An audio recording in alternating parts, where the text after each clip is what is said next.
تو یہ حالت ہماری قوم اور ہمارے قوم کے بچوں کی ہے.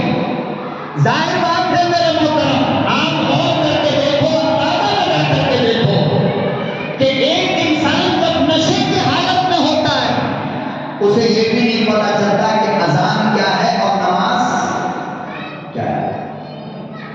اب تعجب کی بات یہ ہے، مجھے معاف کرنا، میرے نبی نے کہا تھا کہ جب تمہارے دماغ میں دنیا داری آئے، جب تمہارے آنکھ سے آنسو گرنا بند ہو جائے، جب تمہارا دل اللہ سے ڈرنا چھوڑ دے، جب تمہارے دل سے اللہ کا خوف نکل جائے، تو میرے نبی نے کہا تھا کہ قبرستان جایا کرو. کہاں جایا کرو؟ قبرستان جایا کرو. اور عصر کی نماز پڑھ کر کے میں آپ کو دعوت دیتا ہوں، آپ آئیے قبرستان میں، اور مغرب سے کچھ پہلے آپ قبرستان کا یہ حصہ جو پیچھے والا حصہ ہے، آپ اس کا ایک راؤنڈ ماریں. خدا کی قسم کھا کر کہتا ہوں، اپنی نسل کی حالت دیکھ کر کے تمہاری آنکھیں بہ جائیں گی اور تمہارا کلیجہ منہ کو آئے گا کہ ہمارے بچے ارے باپ دادا کی قبر پہ پیک کر کے گانجا اور چرس پیتا رہتا ہے.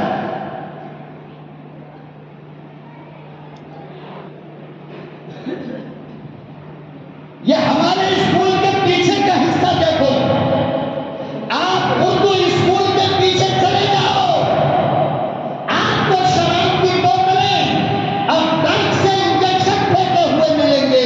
ذمہ داروں سے بات کرنے پہ پتا چلا مولانا منع کرتے کرتے تھک گئے، لیکن یہ ماننے کو تیار نہیں. آخر یہ کسی کافر کی اولاد نہیں ہے، ہماری اولاد ہے، ایمان والے کی اولاد ہے.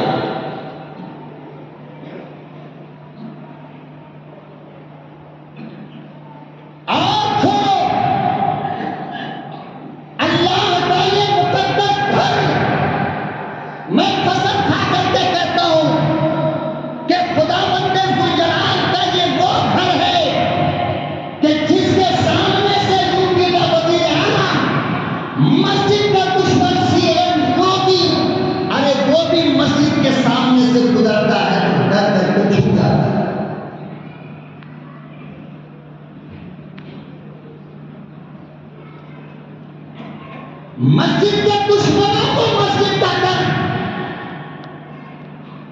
اور اللہ کے گھر میں ہو، اگر کوئی کافر کی عورت جا رہی ہو، مشرک کی عورت جا رہی ہو، اور اگر اس کا آنچل اس کے سر پہ نہیں ہے، تو مسلمانوں تم دیکھ لینا کہ اذان کی آواز ہوتی ہے اور اس کا دوپٹہ اس کے سر پہ آ جاتا ہے. تمہاری اذان اور مسجد کا احترام یہ کافر بھی کرتے ہیں. مسجد کے دروازوں پر نماز مغرب کے بعد کھڑے ہو جاؤ اور دیکھ لینا، اگر 20 عورت اپنے بچوں کو لے کر کے کھڑی ہے تم سے پکوانے کے لیے، اس میں 5 عورت غیر کی ہوتی ہے. اس کا بھی ایمان اور عقیدہ یہ ہے کہ مسجد بھگوان کا گھر ہے، مسجد اللہ کا دل ہے، مسجد اللہ کا گھر ہے. اس سے نکلنے والا آدمی جب میرے بچے کو پھونک مارے گا تو میرا بچہ ٹھیک ہو جائے گا. لیکن آج مسلمان کی اولادیں، مسلمان کے بچے مسجد کے اندر آ کر کے، ابھی صدر صاحب یہی کہہ رہے ہیں کہ مسجد کے بیت الخلا میں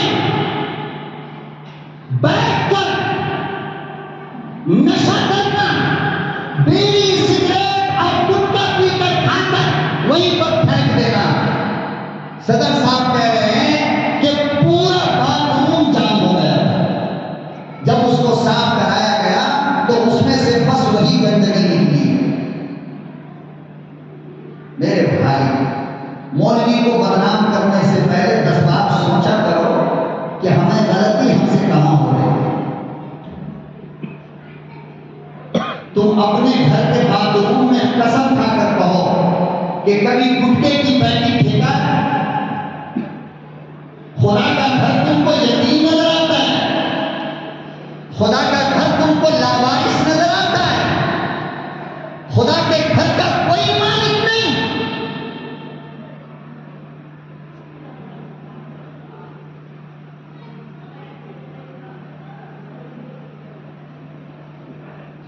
اور پھر مسجد کے ذمہ دار اگر تالا ڈال دے تو پوری کمیٹی مسجد بنانا کہ لو صاحب یہ تو تالا ڈال دیتے ہیں، مسجد بند کر دیتے ہیں، لیکن ان کے درد کو دیکھنے والا کوئی نہیں۔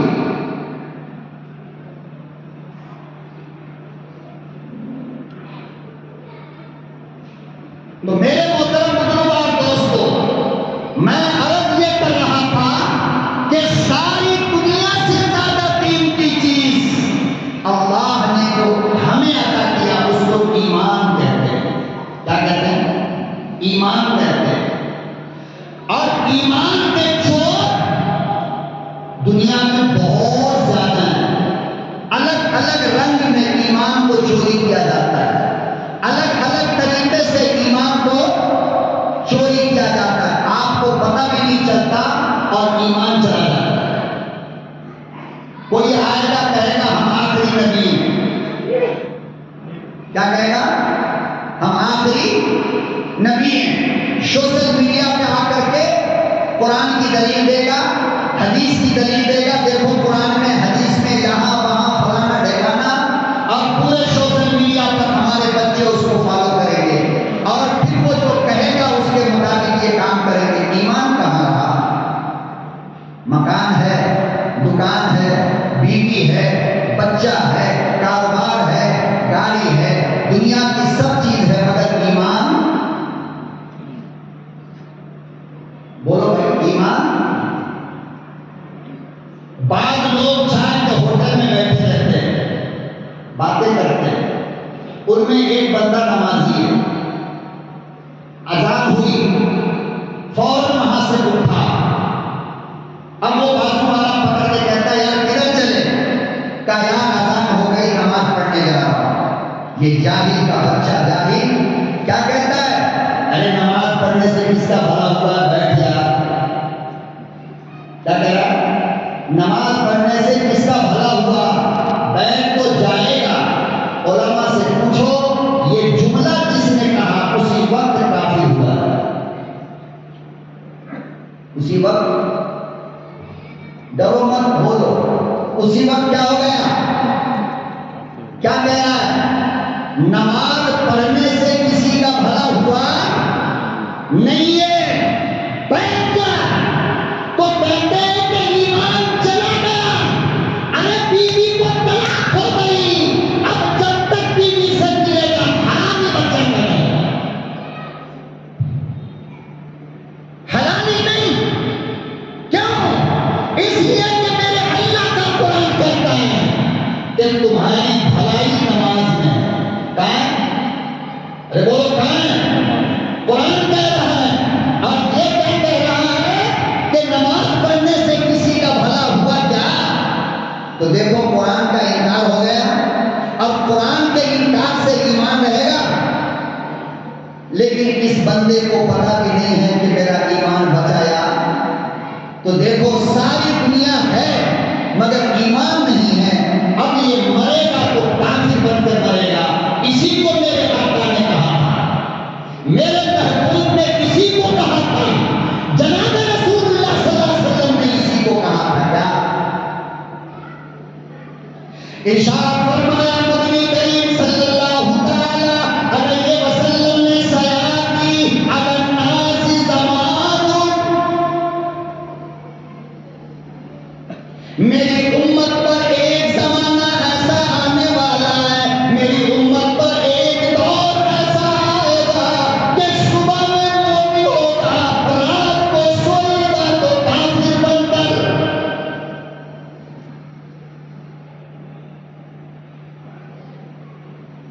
رات کو میاں بیوی بستر پر گئے، آرام کرنے لگے، سونے کے لیے گئے، فرمایا کہ صبح میں بیوی اٹھی تو کافر۔ کیوں؟ میاں داڑھی والا تھا، بیوی نے کہہ دیا کہ داڑھی آپ کو اچھی نہیں لگ رہی ہے، صبح جا کر کے شیونگ کرا لینا، آؤ مولویوں سے پوچھو نا۔ اسی وقت بیوی کافر ہوئی ہے، ایک سیکنڈ نہیں ہوا، اسی وقت کیا ہو گئی؟ اب جب صبح میں اگر مرے گی تو بتاؤ جنازہ ایمان والے کا ہوگا یا کافر کا ہوگا؟ ارے داڑھی نہیں رکھتے ہو تو کافر نہیں بنتے، گنہگار ہو لیکن ایمان نہیں گیا، داڑھی کو برا سمجھنے کی وجہ سے ایمان گیا۔ نماز نہیں پڑھ رہے ہو تو کافر نہیں بنو گے، بیوی کو طلاق نہیں ہوگا لیکن نماز کو غلط بولنے کی وجہ سے ایمان چلا جائے۔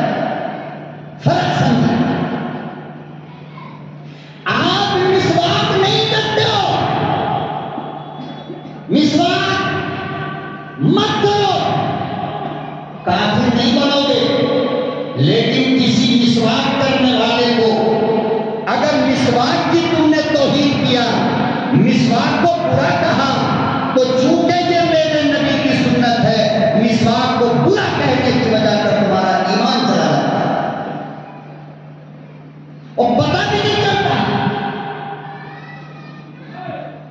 بعض لوگ مذاق مذاق میں کہہ دیتے ہیں کیا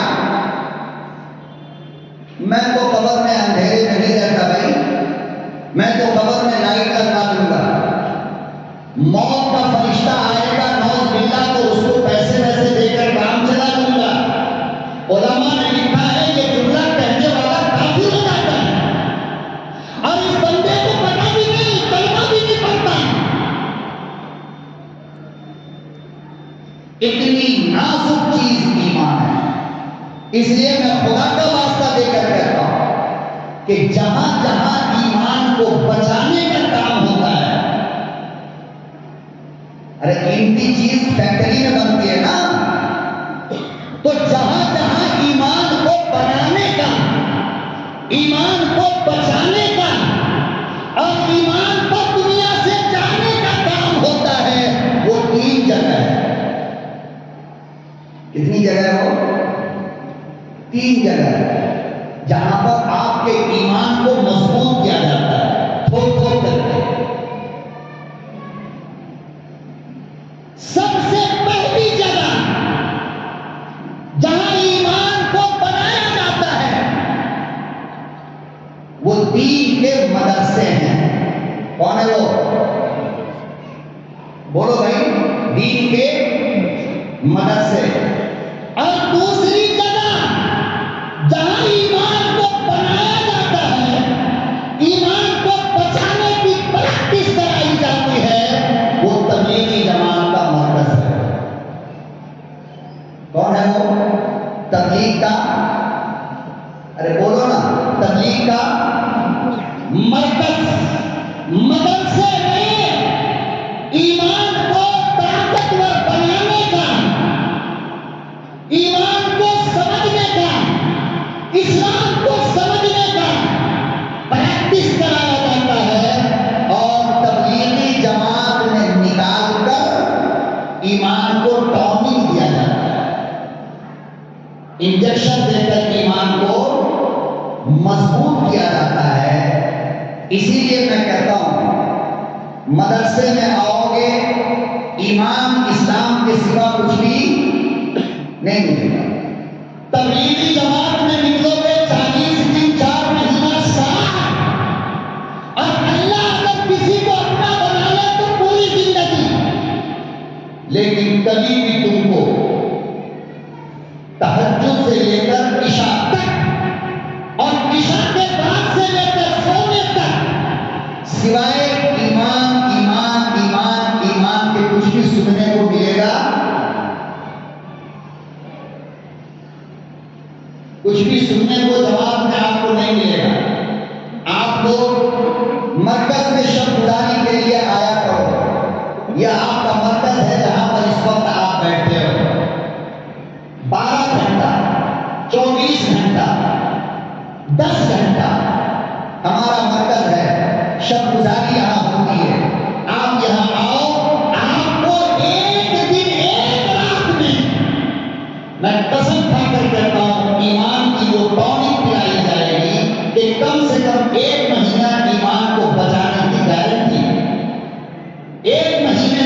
آپ کے ایمان کو کوئی نقص نہیں پہنچا سکتا۔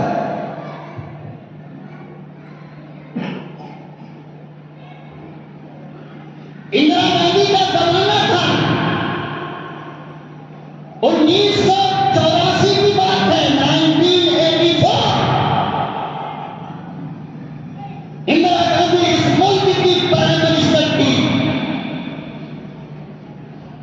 اور یہی ارریہ کے اندر عالمی اجتماع تھا تبلیغی جماعت کا۔ اس کا ارریہ ڈسٹرکٹ بہار میں عالمی اجتماع تھا۔ اس سے پہلے بھوپال کے اندر عالمی اجتماع ہوا تھا۔ تو ارریہ کے جماعت میں جب تک کہ وہاں اجتماع رہا، اندرا گاندھی نے 50 انٹیلیجنس والوں کو، CID کو، CBI کے محکمے کو بھیجا اور کہا کہ جا کر کے دیکھو تو صحیح کہ 50 لاکھ 60 لاکھ کروڑ لوگ وہاں کیا باتیں کرتے ہیں، مسلمان کیا سازش کرتا ہے، مسلمان کیا کام کرتا ہے، ذرا آ کر کے مجھے رپورٹ دو تاکہ اس جماعت پہ ہم پابندی لگائیں۔ 3 دن کا عالمی اجتماع تھا۔ انٹیلیجنس کا محکمہ جب دلی واپس آیا تو 3,500 پیج کا 3,500 پیج کا رپورٹ اندرا گاندھی کے سامنے ایسے پیش کرتے وقت انٹیلیجنس کے محکمے کا جو سربراہ تھا اس کے آنکھ سے آنسو گر گیا اور کہنے لگا کہ میڈم آپ کس کی بات کرتی ہو، جو اوپر کے سوا نیچے کی تو کوئی بات کرتا ہی نہیں، یا جنت ہے یا جہنم ہے یا قیامت ہے۔ ارے یہ تو وہ جماعت ہے کہ جس کے اندر بولنے والے انسان کے نام کا اعلان نہیں ہوتا ہے، تو آپ اس جماعت پہ پابندی لگا کر کیا کریں؟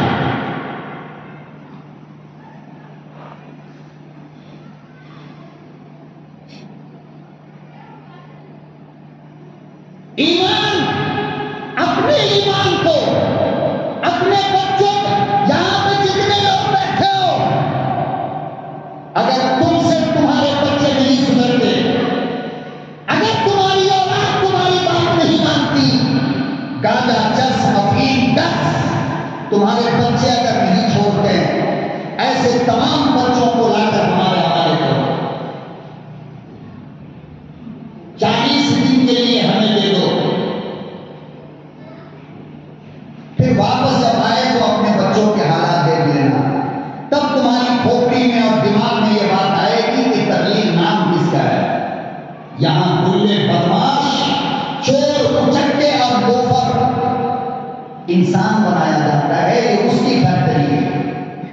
ایمان بنایا جاتا ہے، جتنے بدماش ہیں لے آؤ اٹھا کر کے ہمارے امیر صاحب کے حوالے کرو کہ امیر صاحب یہ میرے بچے ہیں، میں ان کو اللہ کے راستے میں بھیجنا چاہتا ہوں۔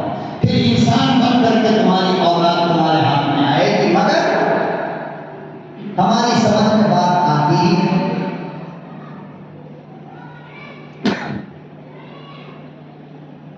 تین سینٹر ہے ایمان کو بچانے کا: مدرسہ، تبلیغی مرکز اور بزرگوں کی صحبت جسے خانقاہ کہتے ہیں۔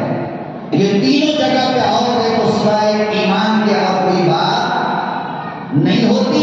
آؤ ہمارے مکتب کے اندر، ہمارے مدرسے کے اندر ہم مدرسہ چلاتے ہیں، اسی مرکز کے ماتحت تحصیل العلوم چلتا ہے۔ میں 6 سال کے بچے کو اٹھا کر تمہارے سامنے کھڑا کرتا ہوں، اب تم اس بچے سے پوچھو کہ نبی کریم صلی اللہ علیہ وسلم کے سونے کی سنت کیا ہے۔ ہمارے مدرسے نے تمہارے 6 سال کے بچے کو نبی کا طریقہ سونے کا بتایا، پھر تم ہمیں مجرم کہنا اور کہنا کہ ہمارے بچوں کی زندگی مدرسوں میں خراب ہوتی ہے۔ ارے ہندوستان کی حکومت کو یہی تو مرچ لگی ہے، یہی مرچی لگی ہے تاکہ مدرسے کو بند کیا جائے، پورے ہندوستان کے مدرسوں پہ پابندی لگا دو، اس لیے کہ مدرسے میں انسان بنایا جاتا ہے۔ 90 بچے ہمارے مدرسے میں. کتنے؟ 90. 6 سال سے ہمارے بچوں کی شروعات ہے. 14 سال تک کا بچہ ہمارے مدرسے میں ہے. میرا چیلنج قبول کرو اور پورے علاقے کے اندر اپنی نگاہیں پھاڑ کر دیکھنا. اگر ان 90 بچوں میں سے کوئی ایک شخص افیم گاجا اور ڈرگ پیتا ہوا مل جائے، آپ مجھے جو سزا دینا چاہو گے.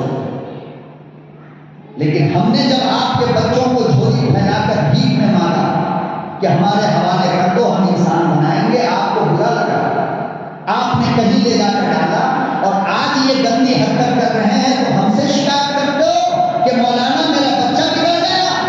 ہم جماعت میں بھیجنے کے لیے، تبلیغ میں بھیجنے کے لیے تم سے تمہارے بچے کو 40 دن کے لیے مانگا. تم نے 5 ہاتھ کر کے کہا کہ میرے بچے کے پاس ٹائم نہیں ہے. آج تمہارا بچہ قبرستان کی قبر پہ بیٹھ کر کے سلیشن مارتا ہے تو ہم سے آگے کہتے ہو. ہم مدرسے کے لیے مانگے تو نہیں دیتے ہو، ہم جماعت کے لیے مانگتے ہیں تو نہیں دیتے ہو. تو پھر کون سی جگہ ہے جہاں پر تم کو اور تمہارے بچوں کو سکھایا جائے گا ایمان، اسلام، قرآن؟ کون سکھائے گا؟ اس لیے میرے محترم بزرگوں دوستو، ایمان کی حفاظت کرنا ہے. مرکز سے رشتہ جوڑو، مدرسے سے رشتہ جوڑو، بزرگوں سے رشتہ جوڑو، ورنہ سیکنڈ میں ایمان چلا جائے. کوئی بھی بچانے والا نہیں. اور اللہ سے کہا کرو ہاتھ جوڑ کر کے، میرے پروردگار ساری دنیا تو مجھ سے لے لے مگر موت تک میرے ایمان کی حفاظت کرو. اس لیے کہ موت کے بعد سوائے ایمان کے کوئی کام آنے والی چیز نہیں ہے. اللہ پاک ہمیں اور آپ کو کہنے سننے سے زیادہ عمل کی توفیق عطا فرمائے. واخر دعوانا الحمدللہ.